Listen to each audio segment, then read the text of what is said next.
Welcome back. It's time for another Wildcat Wednesday, and this morning we have James Cooper from the K-State Extension Office joining us this morning to talk about grafting, something that I have no experience in whatsoever. I'm excited to be able to try this today. Yeah, so grafting, it can be done, and it's actually fairly easy, and so it's a good idea to do this time of year. Basically, the point of grafting is to take one type of tree and put it onto another tree. Now, why would you want to blend trees like that? Generally speaking, is because the bottom of the tree is going to be different from the top of the tree. Now, we're talking about still an apple and an apple tree, but the rootstock, basically the bottom of the tree, the roots of the tree are better in some ways than the top of the tree, which we want to be better in a different way. And so let's say you're talking about a Fiji apple, for instance. Every Fiji apple you've ever bought was actually from the original Fiji tree. It's a cutting, a genetic duplicate of that Fiji tree, not actually a seed ever planted.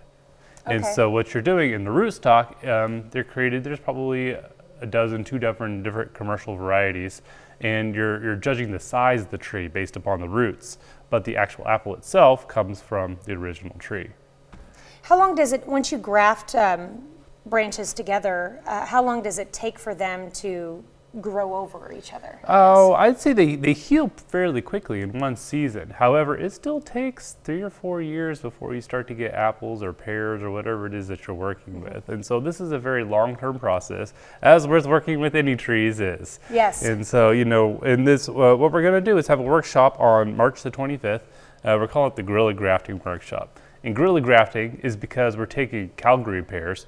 Bradford pears, you see them all over the place. They've kind of become invasive, actually. That's why you see them in the forest. Yeah. These pretty white poofs up in the forest, they're actually an invasive tree.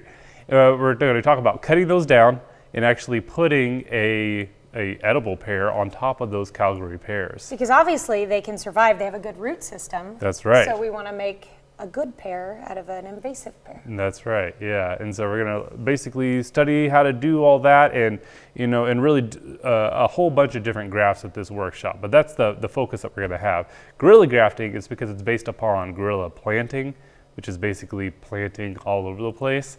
And so that's why it's called guerrilla grafting. And Pitt State's around here too. So hey, why not? Okay, so we've got all of our supplies here. When we come back after the break, I've got my safety glove. Right. And some knives. We're going to come back and I'm going to have you give me a demonstration and show me how to graft. Yeah, that sounds great. We'll be right back.